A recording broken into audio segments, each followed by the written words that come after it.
You're listening to The Home Team, the voice of Croatia's sports podcast. Football, Basketball, handball, water polo, tennis, skiing, sailing. You name it, The Home Team has it covered. And we're back. The Home Team podcast, Domagoj, Branko, Nikola.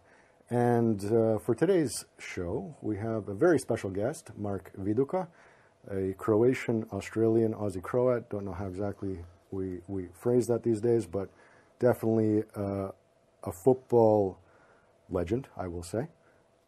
And somebody... That was a good start, eh? Before I pass the ball over to Branko, I actually remember seeing you, and I think that was the season where we, Dinamo, back then it was Croatia, I think, where it was the 5-0 game. And I remember seeing you and a couple other players, and one of them was Goran Juric. You guys were walking by Maksimir Stadium, and I'm looking at you guys, and I'm going like, geez, I didn't think Viduka was that big. The first time I met him was with Raguš. Yeah, Robbie. We were on Bogovićeva in Zagreb, where all the cafes are, and he meets him. Hey, how's it going? This and that. He's got a wad of money hanging out of his pocket. They must have paid you in cash. Yeah, probably. And what are you doing? I'm going to buy sunglasses. Sunnies. I'm going to buy some sunnies. Sunnies. With that accent. Yeah. Oh, jeez. But okay, let's get into it. Yeah. Melbourne Knights. You started with Melbourne Knights. I remember hearing you tell a story about the first time you came to Melbourne Knights as a kid, and what happened. It was actually, at the time, it was Melbourne Croatia. Right. Because they had to change the name later on. So that was our team, me growing up. So I was a kid going to the... We played at the highest level in Australia. Melbourne Croatia was like at the top. Yep. And Sydney Croatia. So basically I used to go as a kid since I could walk probably to the games with my dad. And that was basically, for me, the be-all and end-all. And since, he used to take me, that's all I wanted to do, just play football. And every day I'd be training in the backyard and all that. And I was begging my dad to go to training sessions. Mm-hmm. I don't know which story you're talking about. So is it the first time I ever went to training? Yeah. Yeah? Yeah. And what happened? Because what it was is, so I was, in Australia, you started under 9s. Mm-hmm. You can't, there's no earlier. Some places had under 8s and under 7s and all that. But at Melbourne, Croatia, it was under 9s was the first one, and that's all I wanted to play for. And I was like 5, and I was begging my dad at 5 years old to take me to the training, And so he comes along, and he knows I'm like 4 years younger than the rest of them. Yeah. And he takes me to the training session, and I was actually, because I was just training by myself up until then in the backyard and with him, and he'd let me dribble him and all that sort of stuff.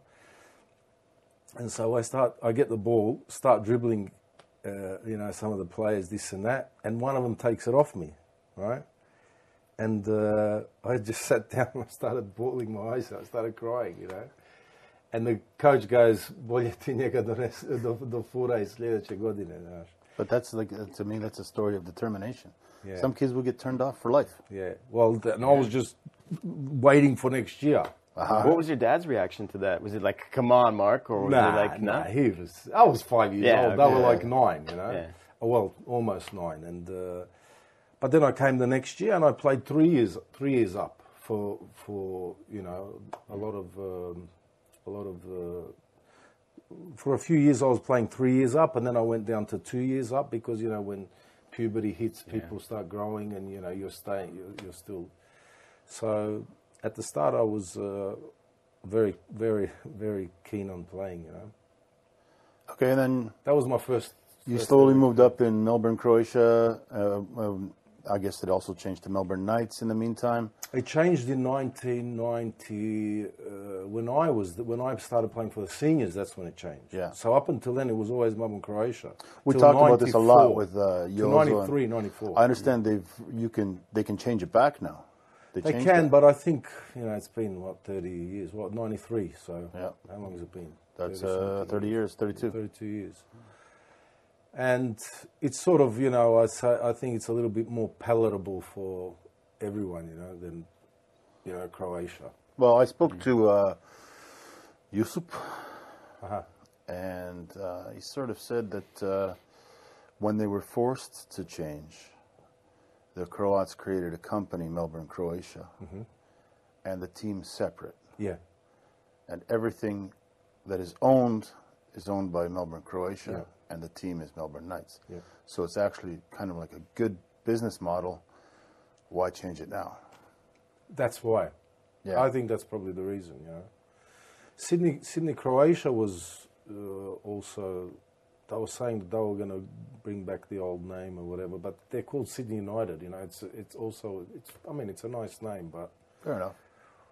But, when I'm sort of I preferred the old name, I was sort of old school because that's where I started. Actually, when I started as a kid, it was actually Oceania, Croatia, which was a suburb of Melbourne. It was called Oceania, Croatia, and then they changed it to Melbourne, Croatia. Okay, so Melbourne, Croatia, then the president came to Australia, invited you to come to Dinamo. And you came to Dinamo. President of Croatia. Yeah. Tudjman, right? Tudjman, yeah. And how did it feel coming to Dinamo? What was the experience? You show up first day, somebody wait for you at the airport. Did you take a tram? Like, how did it go? I come up the first day and there was a press conference at the airport. Like there was press was waiting for me at the airport because in Australia I was two times in a row. I was Player of the Year in Australia, top goal scorer at 18 and 19 years old. So I was like an up and coming obviously player for the national team as well for Australia. I already played for the national team at 18. Right. Against South Africa, I played a game and. We're going to get to some of that. Yeah. And then what happened was when I came here. I remember one of the funny things was that I did like a press conference at the airport in my broken Croatian, and one of the first questions they asked me was like, "Do you drink coffee?" And I said, "What sort of a question is that? What does that matter? Like, do I drink?" Little did you know, eh? Little did I know. And I'm looking at the guy, and I'm like, I'm 19 years old. What about that? McDonald's for me they was must like think Aussies don't drink coffee. Good restaurant. Huh? They must be thinking Aussies don't drink coffee. No, that's one of the first questions. I think, why is that important? Then, later on, I found out. Now I've got a coffee shop. Yeah. Well, came full circle, right? If we're already going to talk about that, the Wikipedia page for you, I don't know if you've ever looked at it. I wouldn't look at my own if I would. No. Viduka currently lives in Zagreb, where he owns a coffee shop and enjoys making coffee. Yeah. You just told me you have a Colombian guy making coffee. No. I enjoy making coffee for myself. I missed out that last. This is a total promo. He likes pina coladas and getting caught in the rain. No, I'm seeing like pictures of him with the thing on. The barista. Did you see him? No. There are pictures. No, because I was thinking like the guy with the elbow salt. Oh, no, Mark in the morning, just like The whipping coffee some. grinds, Yeah, but it'd be Making like the design with the cappuccino milk, like the hearts and all. Yeah, but like you know what happened? There was a guy from Australia who did an interview with me, right? And he goes to me, "Go and stand." He came to the cafe here. He came from Australia to do it, and he goes, "Why don't you go make me a coffee?" And then he goes and takes pictures of me making coffee. Yeah. To cut a long story short, I just drink the thing, right? Sometimes I make it for myself if I'm feeling up for it. Yeah. If not, Colombian. Juan married a Croat. Actually, he married a Croat, so we're good. Oh, yeah. I had actually earlier point that Branko brought up just dawned on me. Was there a rivalry between Melbourne, Croatia, and Sydney, Croatia? Yes, but it was healthy. That's what I wanted to know. It was a rivalry, but it wasn't. For example, when Melbourne, Croatia was playing interstate somewhere, Sydney Croatia was playing somewhere in Melbourne, me and my dad would go and watch Sydney Croatia, and a lot of the local Crows would do that. And I think it's the same thing. Like if Sydney Croatia was playing somewhere away, and Melbourne Croatia was playing up in Sydney, they would go and watch them. You know. So this would be following the theory that you're probably going to disagree. Well, maybe you won't. Dinamo Hajduk, huge rivalry. I'm always put off by fans of one or the other who I always support Hajduk if it's playing somewhere again internationally. It's a Croatian club. You have a lot of people who don't do that. Yeah, I don't understand that. Yeah, I never understood that. Yeah, it doesn't make sense.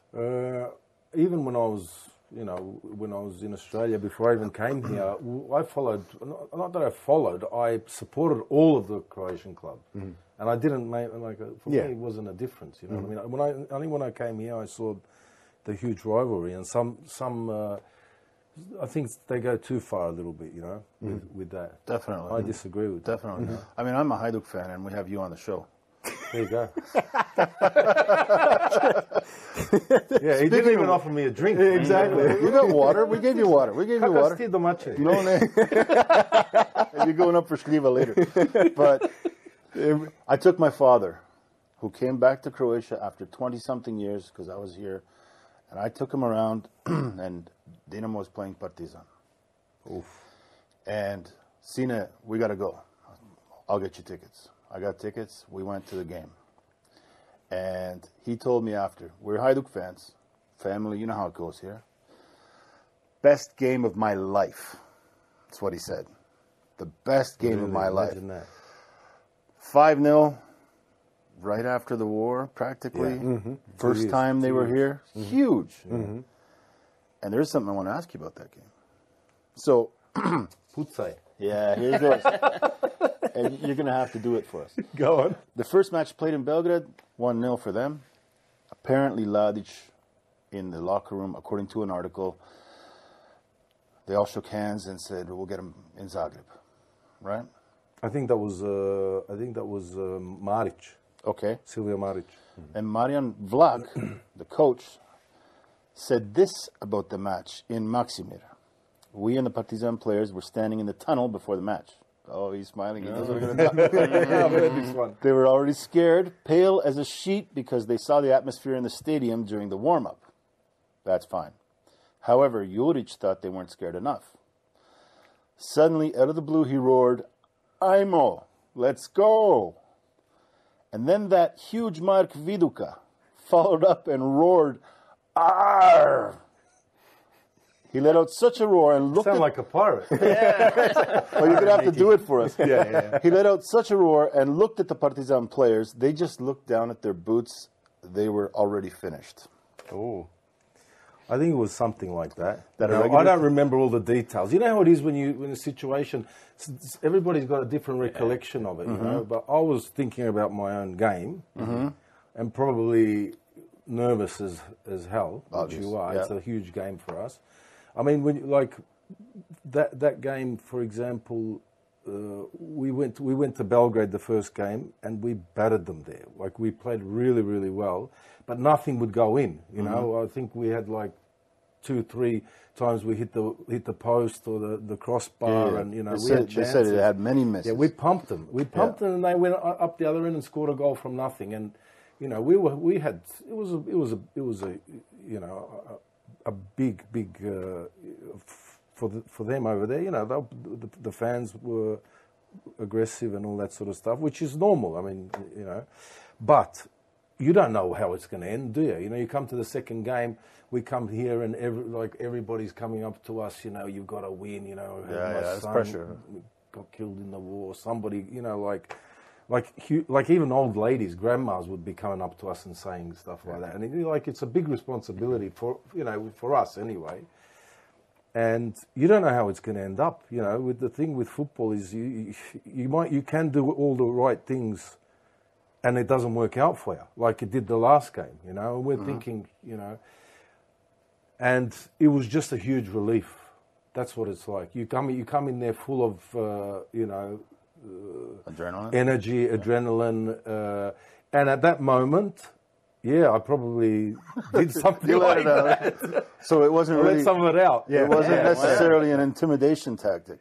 But it could have been. Because Goca, me and Goca, that's my kum anyway, Goran Šimunić. She's, you know, by the way, really, you know, big personality and a great leader. You know, he was a lot more experienced than a lot of us, and that was, for us, a huge thing. And, you know, when he said something like that, you join in, don't you? Yeah, I guess you join in. Part of the team. Yeah. And that was that. So, and thank God it ended up how it did. How was it feeling after the game? Just relief. It's just relief. There must have been celebration. Oh, I yeah. mean, the locker room must have been on fire. It was unbelievable. Like 3 days, I think we went missing in action. But didn't you have to do the dinner at Okrugljak first with the president? We did that, yeah. We did that, and then it was MIA. No, because what we did was, because it was summer, it was like hot, and we were in quarantena for a long time. July 30th. And I think they gave us a couple of days off. Mayo gave us a couple of days off, and then we went to Opatija. Right. All the team met up in Opatija, and we were just out till all hours. That's cool. We ended up. Go on. I ended up sleeping on the beach one of those nights. Me, Stjepan Tomas. Listen to this story. Me, Stjepan Tomas, and Goran Juric. Right? It was summertime. You couldn't get any. We just said we're going to go to Opatija. The whole team. I don't know where other people. Maybe they had places, whatever. We get there. It was like 5 in the morning. We got nowhere to sleep. So you know, stuff it. We'll go on to the beach, right? And we had a bit to drink. Mm-hmm. And we start lying down next to, it was me, Stjepan Tomas, and Thinga, and we lie down just on the plaza, yeah? I think it was Crkvenica or something like that, or somewhere like that. Yeah, Crkvenica. It was Crkvenica because there was a nightclub there, right? Like a big one there. Quicker to get there from Zagreb. Yeah. And so we're on the beach, right? And gone. Am I allowed to swear in this thing or not? No. Yeah, go ahead. No, you're not allowed to swear. No, yeah, you are. You know what? Yeah. No. Put a money jar. 7 o'clock in the morning, this German comes, right, with a bloody, one of those Lilos, you know, those things, you know, Luftich. Yeah. And he starts pumping it right next to us, like at 7 in the morning. Doesn't know who he's... He doesn't give a shit, but it keeps popping. Like, it keeps popping every time he pops. We're waking up, you know what I mean? And at one time, Stjepan Tomas gets up and he starts swearing at him, you know, like, I'm not going to say, like the whole beach, there's nobody at the beach. He comes and sits next to us because we're under the tree, the border. There was a border there.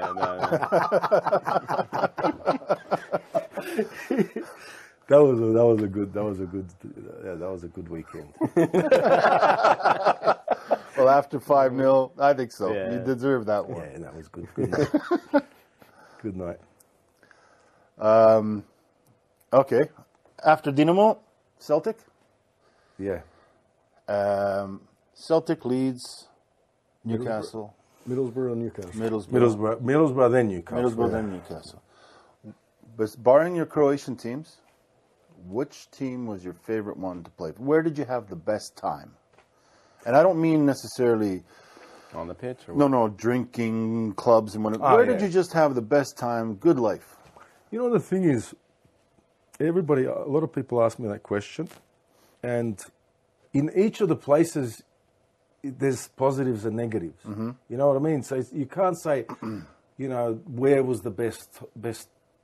You can't. Like when I went to Glasgow, I came from a very bad situation in Dinamo, and I came there and I had a point to prove, and you know, I did really well. I was voted Player of the Year in Scotland. Yep, we know that. And top goal scorer. Our stats crew checked that. Did they check it? Yeah.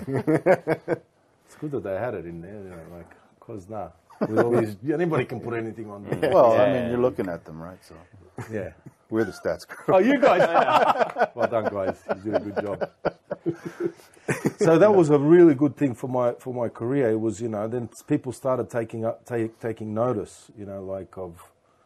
You know, after that, when you do well in a club like Celtic, people start taking notice. Then there was interest from Leeds, and Leeds was they finished 4th in the Premier League the year before that, or 3rd. And they got into the Champions League for the next year. And then they came in and they bought me that summer. Mm-hmm. And with Leeds, we got to the semi-final of the Champions League, you know, and we were up there competing for the title. How does first? I want to ask you one question, and then we'll go back. What does that look like? You're a player. You're in the club. They're going to buy you your contract, whatever it is. Mm-hmm. The agents, whatever, they do all the money thing, and then it's final. You've agreed to it. You're going to this club. How does it work? You get on a plane. You go there. Do they send a plane for you? When you get in, you told us for Dinamo there was a press conference right away. Yeah. Do they pick you up at the airport? Do they take you to the club, show you around? Do they have a place for you to live? Is it on your own responsibility? These are things that I don't know anybody I can ask. You're the only one that's ever gone through that. Well, look, sometimes, for example, with Leeds, they were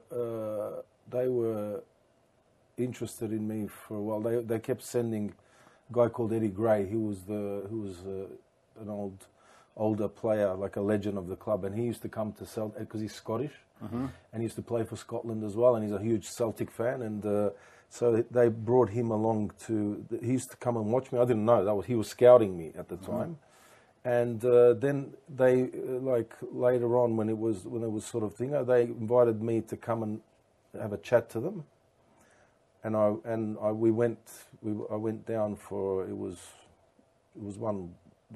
a day during the week, you know. I don't even remember. I think it was, and then we had a chat to them, and they said, you know, we're interested this and that. And then when I signed, I signed during the summertime, and everybody's away in the summer, and it was like a month to go before the pre-season starts.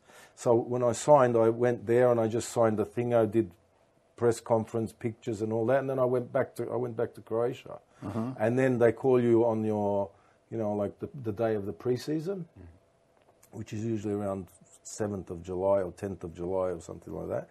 And, you know, you come in and you meet all the players, and that's basically it. What happens if you meet a player that, you know, you just destroyed, fouled?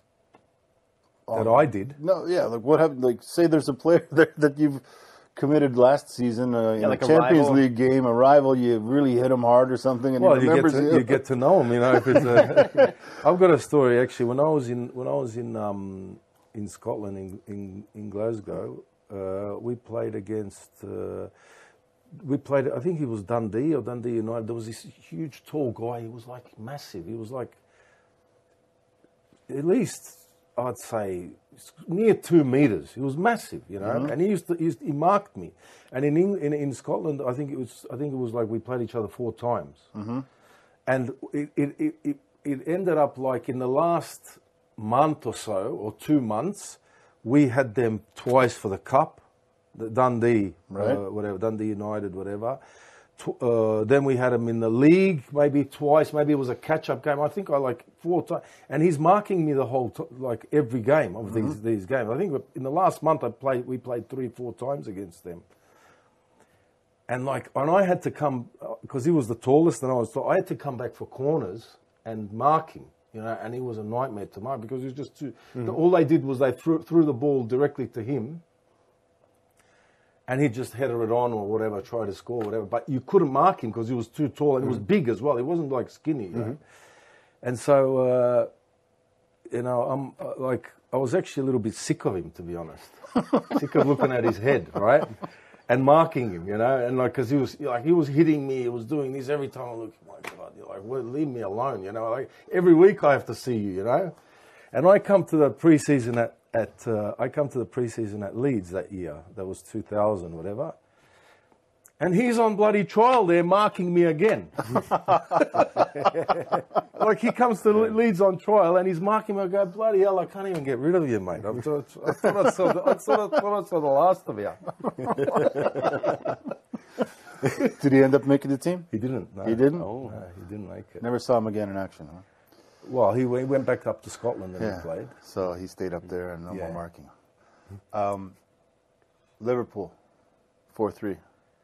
We have to ask that. Yeah. I know, we have to ask that. That's all right. Fine.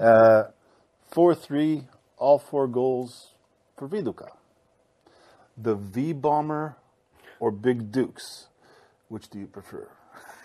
V-Bomber was a name where there was a journalist who actually, in Australia, when I was a kid, I was doing well, scoring goals and that, and he came up with that thing. So not many people, only sort of fans called me V-Bomber type because of what that guy did a piece on me or something, and he was like on television, and then he used to say the V-Bomber is going to do this, whatever.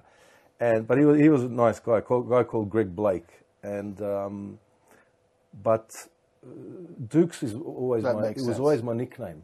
That's like the last name. It's a play on Viduka. Everybody right? either calls me Vidukes or Dukes. That's even at school, Usually it was always Vidukes. Fair enough. Some people thought V-Bomber meant something else, but What? I was curious if V-Bomber was purely a football reference or if there's another reference. No. It was, no. But we are family programming. So. No, leave it. No. okay. So when you, because you killed it in Celtic, I think you did 30 goals, 36 games, something like it. It was just, don't even remember. It was fantastic, and you get pulled up to Leeds. Leeds is on actually a pretty good run in their relatively recent history. Then at that time, you guys had a solid team. There's one guy that always sticks out in my mind was I think his name was Bakir. Eric Becker. Yeah. He comes to Croatia every year on holidays. I was with him this year.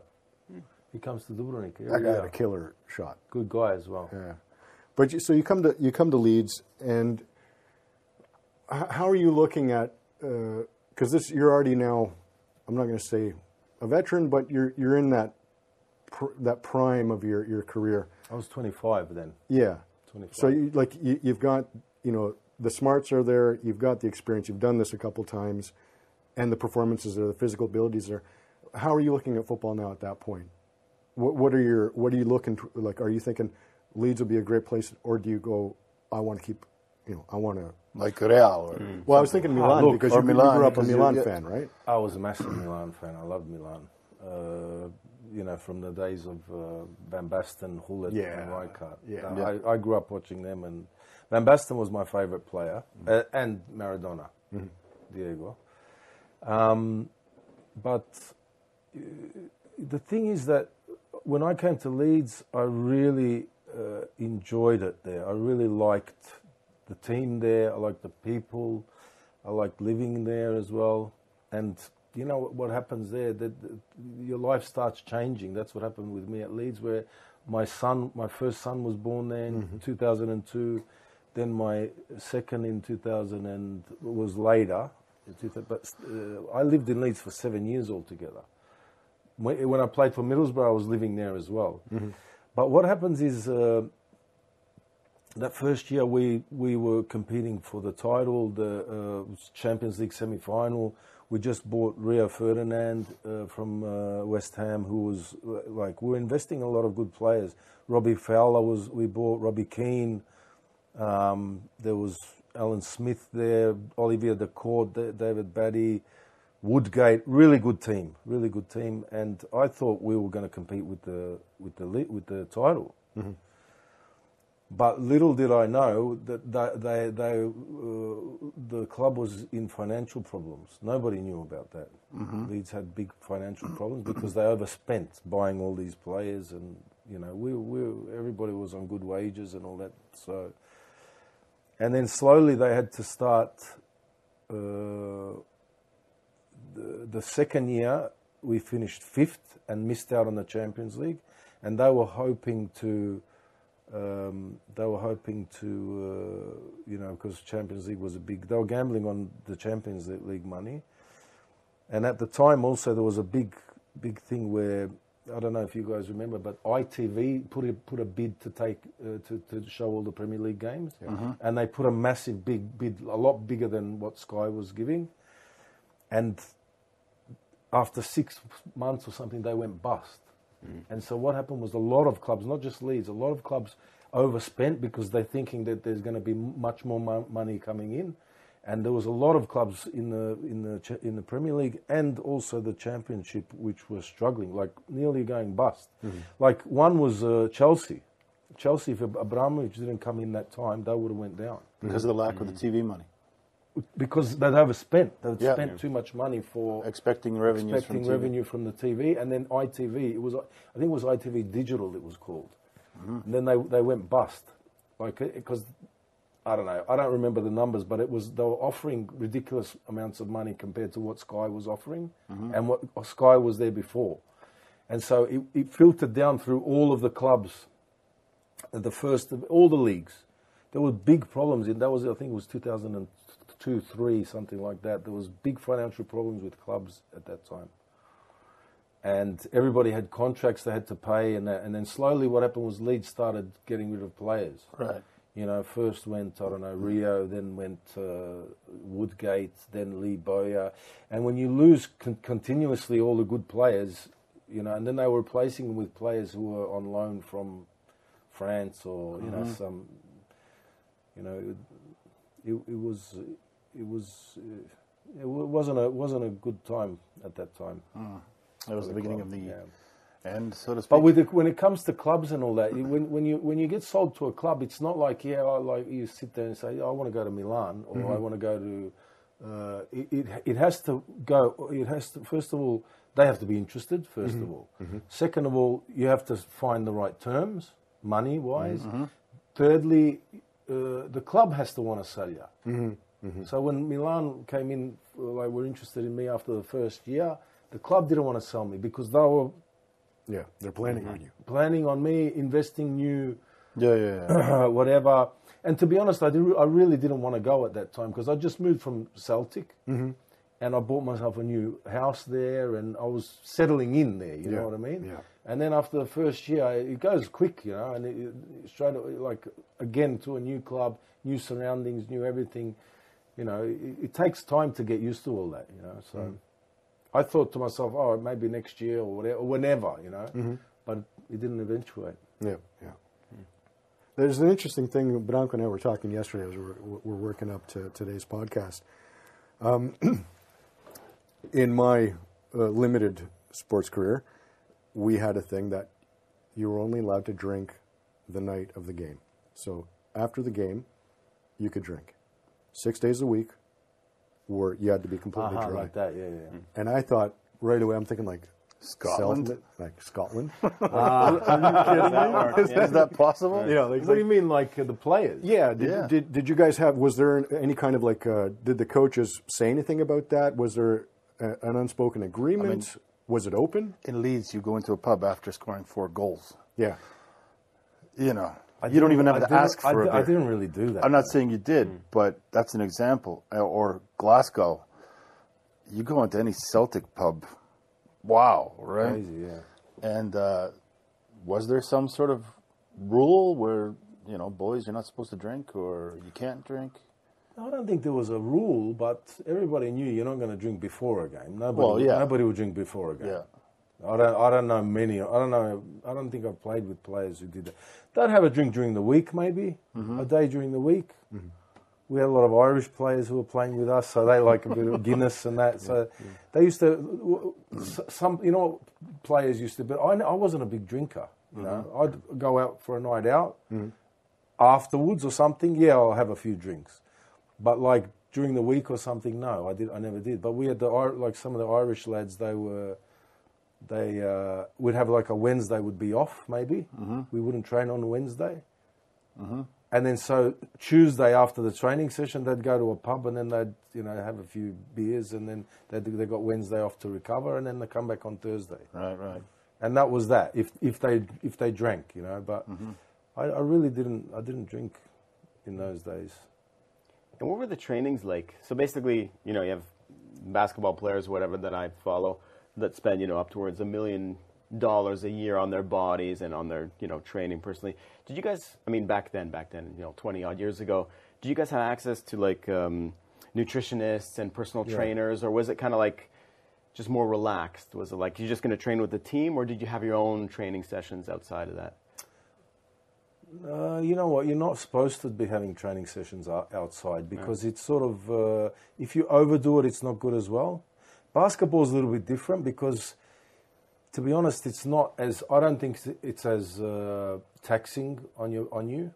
You know, like after a game, when you're playing, a Premier League game or something, it takes you days to recover after that, you know. Whereas basketballers, they play every second day or something. You could play, yeah, because it's a smaller pitch. Okay, maybe it's more pounding because it's a harder surface, whatever. But with football, you get knocks, you get hits, you get like bruises. Like that's a pretty tame game when you compare it to a football game. You know, you could have somebody hits you on the side and you've got to, takes you 2 days just to start walking properly or whatever. So you can't really. It's if you overdo the training, you can do maybe technique stuff. Like shooting practice or a bit of receiving, whatever, crossing if you're a winger. Everybody's sort of got their own specific job, but overdoing it is not good either, Because especially in the Premier League, if you've got 3 games a week, you don't have, like, even if you're playing Europe, you play Saturday or Saturday, Sunday, and in the middle you've got a Wednesday night game. It's very difficult to do extra training like that, you know what I mean? Because you're recovering. All you're doing is recovering. Like the day after a match is a recovery session. Normally, you go in and you do a light sort of stuff, maybe bike ride, maybe something like that, massage, saunas, swimming, and all that sort of stuff. Then you prepare yourself. The next day is a training session. So if it's a week, you don't have a day off that week. Like if it's a week. Like a midweek game, and basically you just recover from that game. The next day is a bit of a harder session. The day after that's a little bit maybe more of a tactical session, whatever, or it's the game on the Wednesday. It depends. It's a Wednesday or Thursday game, whatever. So basically you're just trying to recover from the games and do little things as much as you can in between. Because it takes a lot out of you, 90 minutes of, and it's a high intensity. Sure. And what's the approach for the off season? Is that basically you're left to your own devices? You're motivating yourself to keep your level of fitness up at a certain level? They give you a program that you do, right? And it's like running whatever this much, sprinting and all that. Mm-hmm. And you guys did this? They give you a GPS thing, so that you can think of. Oh. But I used to just put on my dog and then make him. Might as well put him on an ankle bracelet, Again, I can see the picture. It's like throw the tennis ball, coffee. This guy's working hard. This guy's killing it. But a GPS, it's like an ankle bracelet with like a Leeds logo. Fantastic. With a Leeds logo. That's awesome. Yeah, so my dog was doing the doggies. Okay, let's talk about national team. Australia, you played for Australia. Mm-hmm. You were captain. Mm-hmm. How did you enjoy playing for Australia? And I don't want to get into, we would have liked to see you play for Croatia, but we understand the situation, how it all went. But playing for the national team, that's a huge honor. It was massive. When you go through my path that I went through, because when I was 16, I was playing for Melbourne Croatia up until 16, and every year I was playing for the state team, Victoria. I'm from Victoria. And every year there's an Australian championship where all the states play against each other and see which state is the best, whatever, to be champion of Australia, whatever. And when it comes to under 15s, the Australian Institute of Sport, which is like a big institution over there for sport, so basically it's a place where all Olympic sports get to are offered, the elite sports people of Australia get offered a scholarship to go and train there, and they've got the best facilities, and that's like top of the top.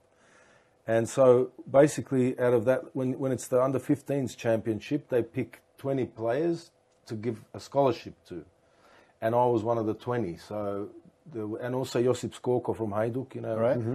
Steve Horvat from Hajduk as well, he was there as well.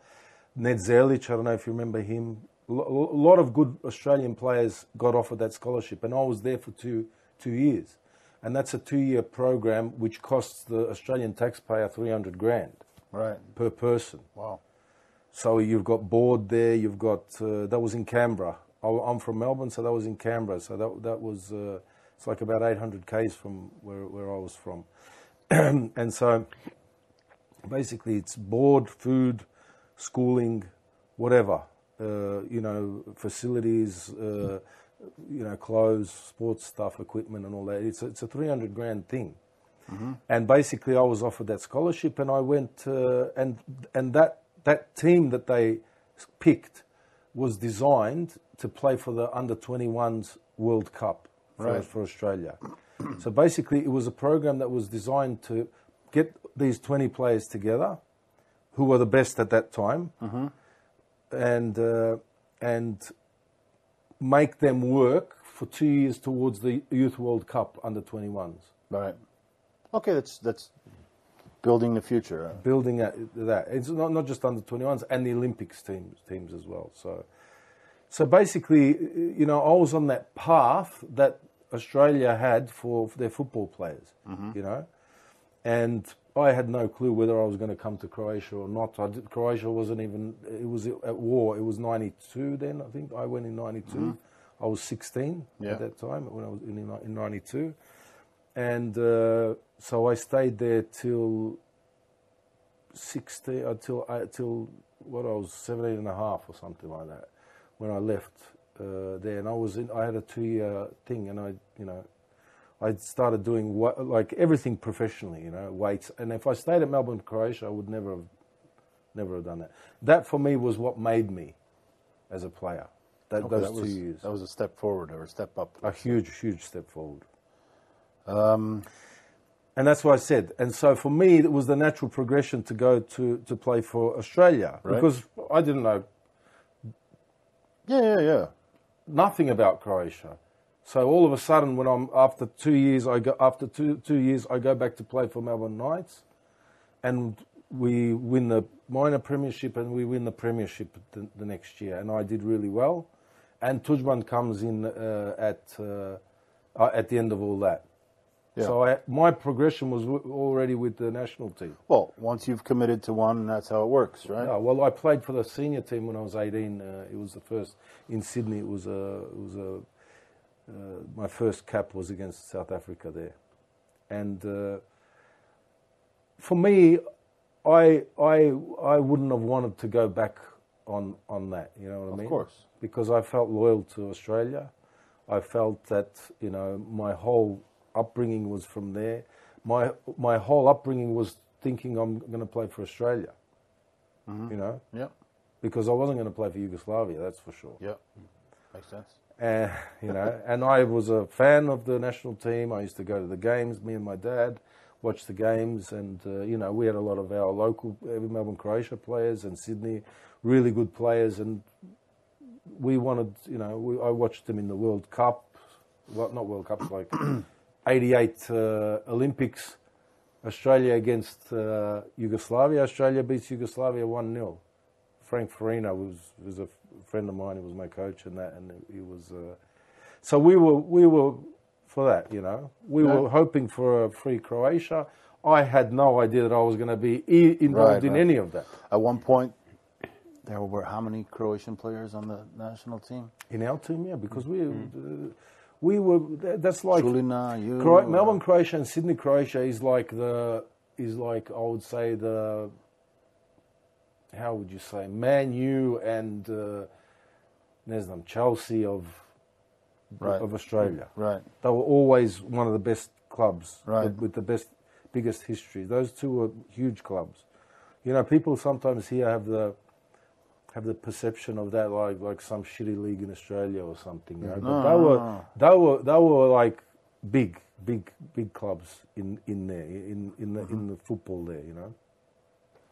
Okay, so you go to the World Cup with Australia. He's smiling. And you end up playing Croatia. 2-2 game. And whoever won the match, or not necessarily won, but the match would decide on the runners-up for Group F, right? Mm-hmm. And according to a report on the game, early in the first half, Australian striker Mark Viduka, that's you, was wrestled to the ground within the penalty box by Croatian defender Josip Šimunić. But appeals for a foul or a penalty kick were dismissed by English referee Graham Poll. You knew him already. I knew. Who? Graham? No. Joseph. Oh, Joey. Yeah. Oh, my God. I said to him he should have been in jail for that tackle. Okay. I still say it to him today. And then they go through on a bunch of other errors that Graham Poll committed. Did you know Graham Poll already? Yeah, he refereed from the Premier? Yeah. Apparently he wasn't very liked. But he was all right. He was more sort of strict, I would say. Okay. And then there's the issue of the game. For me, well, it's the issue that I want to talk about. The 3 yellow cards. Uh-huh. So he gave Šimunić, he didn't get one for when he should have went to jail. Yeah, that was, after tackling you. That was a sentence, 100%. That he showed him a yellow card in the 61st minute for a foul on Harry Kewell. In the 90th minute, he showed him another yellow card for a foul, but he didn't give him a red card. And then in the 93rd, after he blew the final whistle, Šimunić came up to give him his peace of mind. And he showed them he gave him another yellow card and showed him a red card. How was that then? That's what the report states. Poll thus issued Šimunić with a 3rd yellow card and also showed him off. He wasn't aware, at least that's what he says, that he gave 3 yellow cards in the match. He says he got mixed up because Šimunić was speaking with an Australian accent. Yeah. And he wrote down a different player's name. After he gave Šimunić the red card, you gave him a hug. And it looked like, oh, you poor man.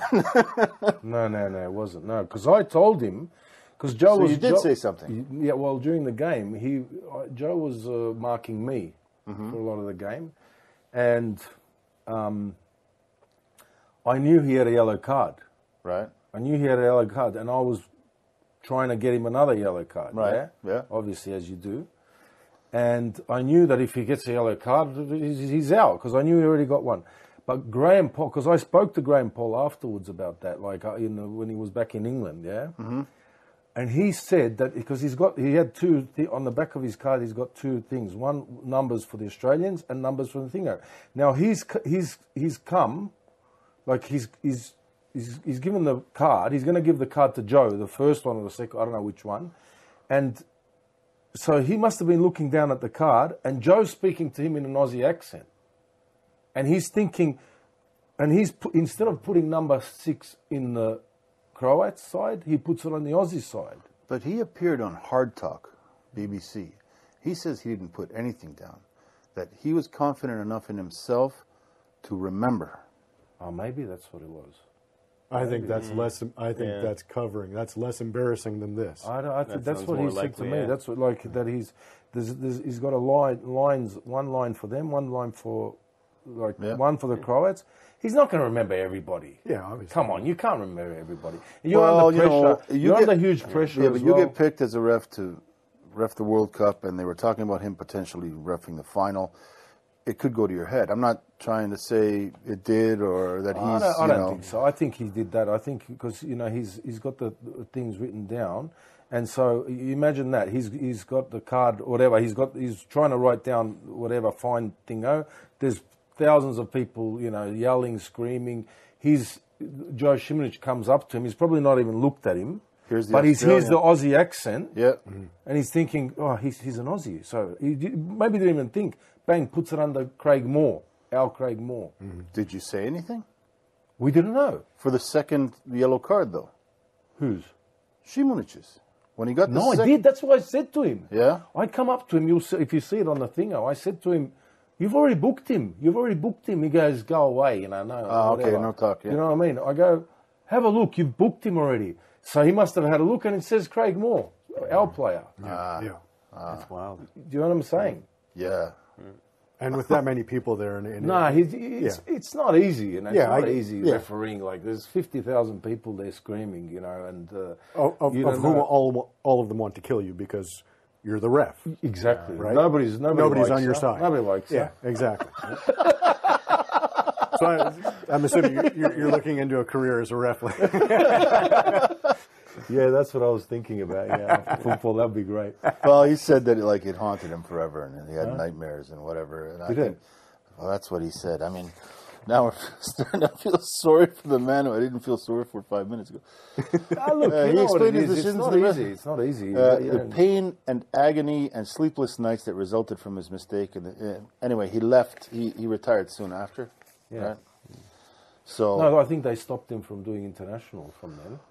yes, they stopped him from doing international, and then he did some in the Premier. He played. He was still in the. He knew right away that after the match, he wasn't even aware, and the officials came in and told him, you gave 3 yellow cards to a player. Oh, did they? And then they watched the DVD, him and his linesman, and the 4th, and they all then realized their mistake. That's according to the story. And they just weren't aware, and then they were in shock. And then they knew, we're not going to be reffing the final. So because the 3 of them from England, weren't they? Yep. Yeah. I was more pissed off about the penalty. Yeah. Because Joe Šimunić, he should have been on his There's bike, man. Well, there's an issue with that penalties. was a penalty. I've got a picture, and I sent it to Joe a few times. And he goes that I'm just a whinger. But you and Joe know each other. Well, when Prior I was at the Institute of Sport in Canberra, he's from Canberra, and he used to come in and train with us as a 13-year-old. He's 2 or 3 years younger than me.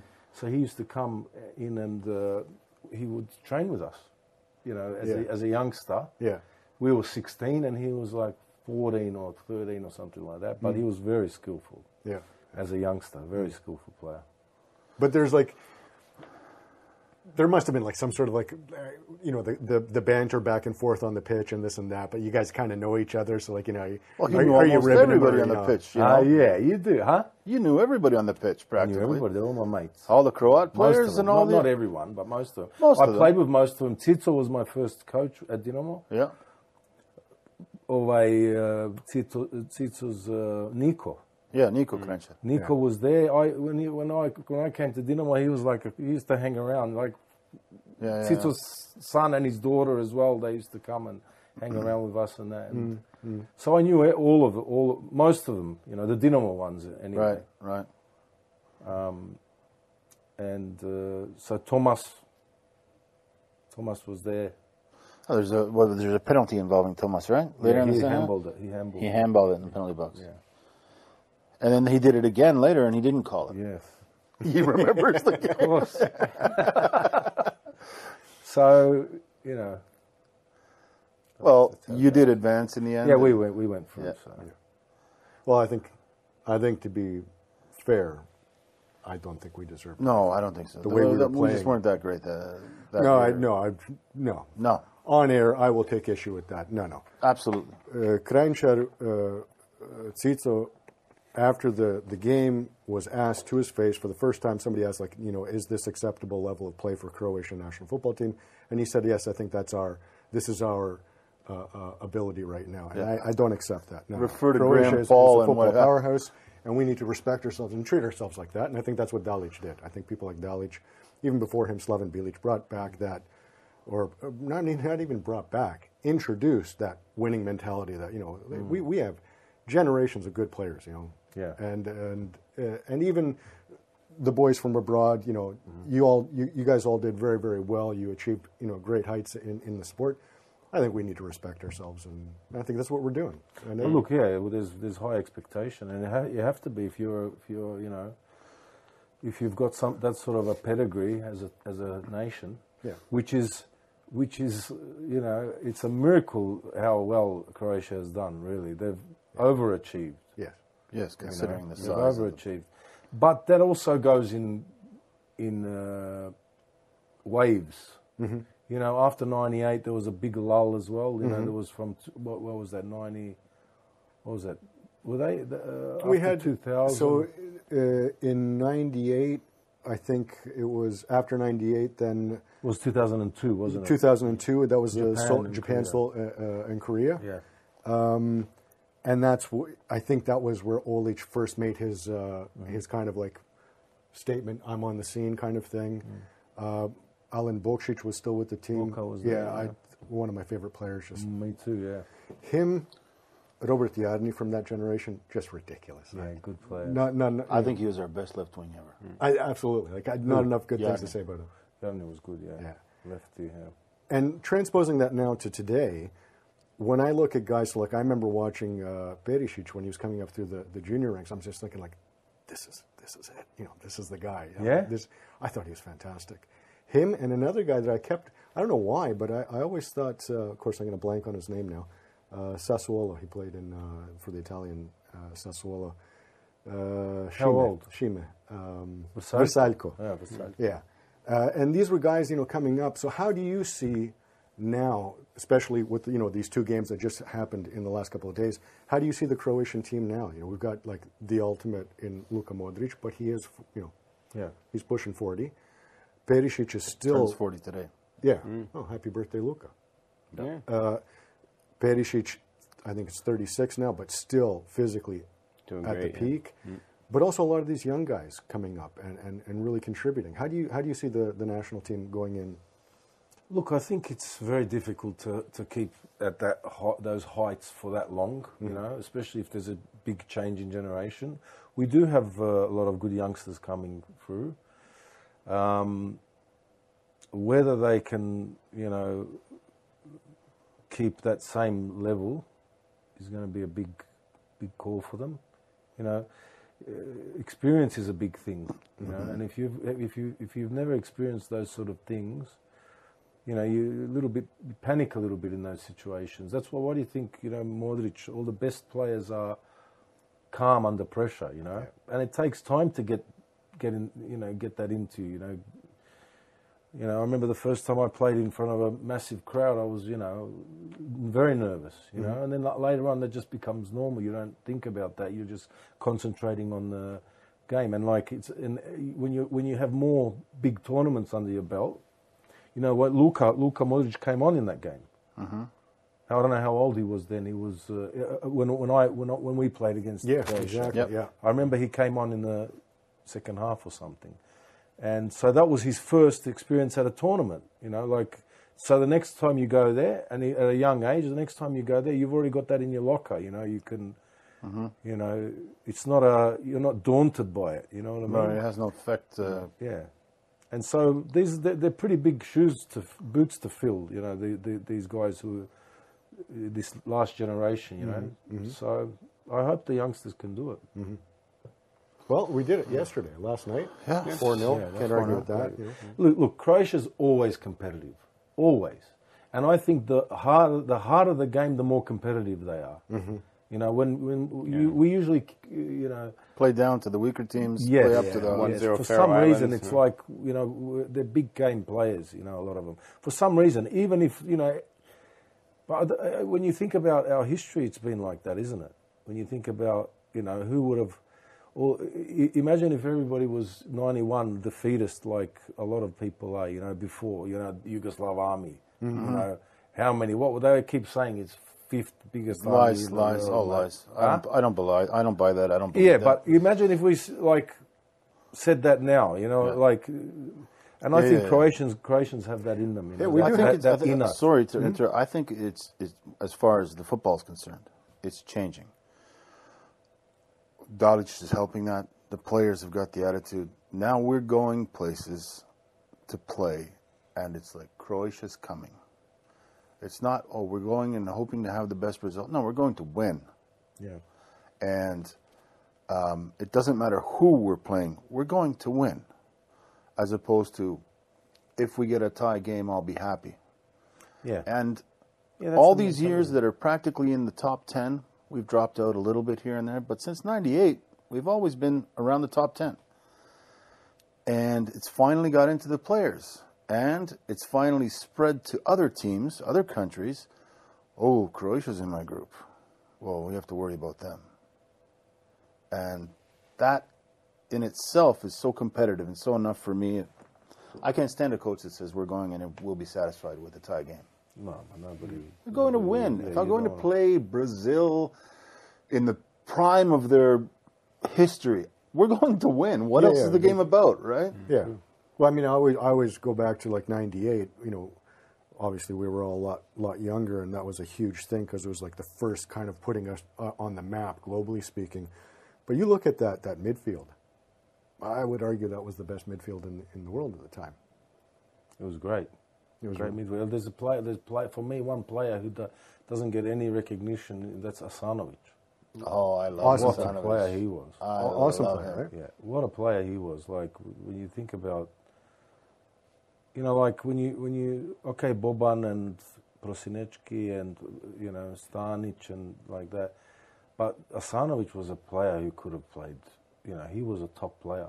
So I had But he didn't get maybe some of the opportunities the other ones did. Yeah, I don't think he did because I remember hearing an interview with him, and he said that he went over to France, and they were telling him, "You're too young. You should probably hang around a year." He went over anyways, and he said later on, he goes, "Yeah, I think they were right. I think I was a little bit too young."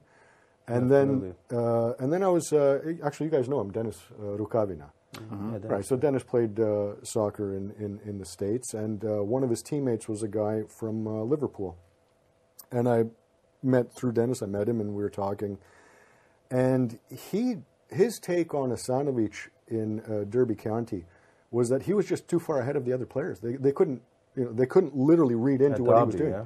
And that kind of makes sense to me, because Asanovic I always had the idea that like his passes were like a quarter thought or a half a thought ahead of the rest. Very clever player. Yeah. Very clever player. Used his body well. Well, elbows, clever, obviously. But yeah, I mean, I saw one. I think I've told you about it. We were playing Germany. I think it was European Championship. First time Croatia competed. 96. Yeah. And you know when you're running for the ball and you're both competing for it, pushing each other, and he did the elbow because everybody knows that son of it. But he did it, and they both fell and rolled to the ground, and the ref blew the whistle. And he came up and he called a free kick for Croatia. Meanwhile, Asanovic committed the foul. And he's sitting on the ground, he's pulling up his socks, and he looks at the ref and he goes, "Give him a card." And the ref gave the guy a card. The other guy. His I wish I could find that clip. You know? His Obi-Wan Kenobi move. So when he says he was a very clever player. No, well, of course he was. Yeah, but he was. Yeah. No, he was a very good player. And I'm always fascinated. But then again, France had a good team that year. They did. They did. When And you I- look at the players that they had. Yeah, they were fantastic. I think And Brazil as well. Brazil was. The Netherlands for me were always like the Netherlands. Holland was good as well. Yeah, and think about it. Overmars. Camp. Yeah, like these guys were all at the peak of their powers at the time. It was Kluivert was there as well. Weren't those Kluivert was brothers- there. Weren't the exactly. brothers there? The De Boer brothers. De were Boer. there. Yeah. They were a good team. Yeah, and like to come out of that. Who was what's his name, the one who played for Barcelona, the sweeper. He was still playing then, I think. Then he coached them later. Barcelona. Cox as well, are they? No, for Barcelona, I'm thinking Inter Milan. Rijkaard. It wasn't Rijkaard? No, the defender, blonde guy, like blonde hair. I can't remember. He was for Barcelona. He was their like sweeper at the back, Dutch guy. Can't remember. Cox is over on. But they had Edgar Davids at the time. Davids was there. Another. Edgar Davids was good too. It was like very physical on the ball. But like when you look at those teams and you're sitting there and you look at Croatia, and I can go down the line and I can say we absolutely can match up on a player-to-player basis with all of those national sides, which is fantastic. You can, but in terms of names, maybe not so much.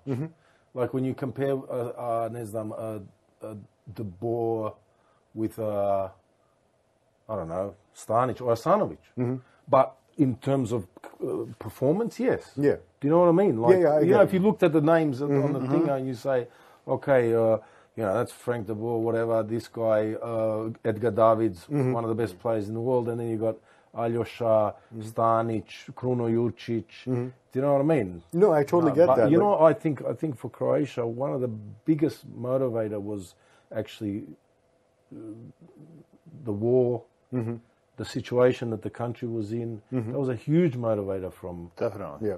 for a strong national team. Yeah. You know, again, We had something to prove. Yeah, they had something to prove. New country, I mean, 1,000-year history or whatever. With one of the things that I can't explain is how come Serbia is nowhere near that level? How come Bosnia is nowhere near that level? How come Slovenia is nowhere near that level? Do you know what I'm saying? Yep. Yep. Like we're here 20 minutes from the Slovenian border. Why are they not that good at football? Yeah. What's different? What's different? Yeah. What about Bosnia? Like, why is Croatia so I think successful? I think it has something to do with what you were mentioning before. We unfortunately we play down to lower teams levels, but we definitely play up. We get motivated, and we have this underdog thing. Yes. Right. Yes. We're just like, oh yeah, okay, but we'll take you on. Yeah. I think Croatia plays badly when they're the favourites. Totally agree with you. Absolutely agree. And I think it's not just football. I think it's every sport. Maybe. How many times have we watched Goran Ivanišević play with Pete Sampras? You're going, oh my God, this is like top tier stuff. Next week he'll lose to a guy ranked 87th. Yeah. You know, we always had that kind of thing. You know. Yeah. But He took a lot of nerves out of me watching him. How many years? And finally he wins the Wimbledon. Oh, there's your payback. He comes to the cafe, from what I read. Is it worth it or not? If it was worth it for him, it's worth it for me. Oh, yeah, absolutely. He paid it all off. By winning. Absolutely. Well, that day was just fantastic. But even Eva Maioli, she had the same kind of trajectory. But then when she won the French Open, I was like, that's it. You know, Yeah. you've done it. I can forgive all of that stuff. But he did it. He knew that if he loses in Wimbledon, any match, that's the end. He's not playing anymore. He's decided already that this is the last rush. And he takes it right to the end on a wild card invitation. And that's ridiculous. That's you can't write that. Yeah. And then he dedicates it to Dražen Petrović. And he dedicates it. They put the mic in front of him. And he says, "There's a basketball player from Croatia who passed away, and I wanted Dražen. This is for you." Imagine that. Wow. And bringing it all home, he beat Pat Rafter, an Aussie. That's true, yeah. Pat Rafter, yeah. He was a good tennis player. He was fantastic. He was very good. He was a fantastic player. We're going to we're going to wrap it up there, folks. Hope you enjoyed. Be sure to join us next time. Smash the like button. Do all of those things that you need to do. Subscribe, turn on notifications. We don't have it set up yet, but if you want to buy us a beer, we're all in for it. You know, We're not going to do the crowdfunding. None of that buy me a coffee. Tell me that's not a genius idea. That's a great That's idea. a fantastic idea. We're not going to do buy me a coffee, buy me a beer. Thanks for coming, Mark. Yeah, It was Mark, awesome. Yeah, thank Mark, you very thanks much for coming. for coming. It was great talking to you. Absolutely fantastic conversation. Interesting to hear some things that I've never heard, Yeah, get the inside. And once we got to know each other, I didn't want to ask you because we knew you were coming on the show, so I'm going to save it. Leave I it, don't, yeah. I don't want Save to. it for the show. Taking notes. I'm going to save that for later. Yeah. You could have asked me before, and then I would have acted like I never heard you ask. He also acts. Okay, folks, that's that for this episode. Keep it between the ditches. We'll see you next time. You're listening to The Home Team, the voice of Croatia's sports podcast. Football, Basketball, handball, water polo, tennis, skiing. sailing. You name it, the Home Team has it covered.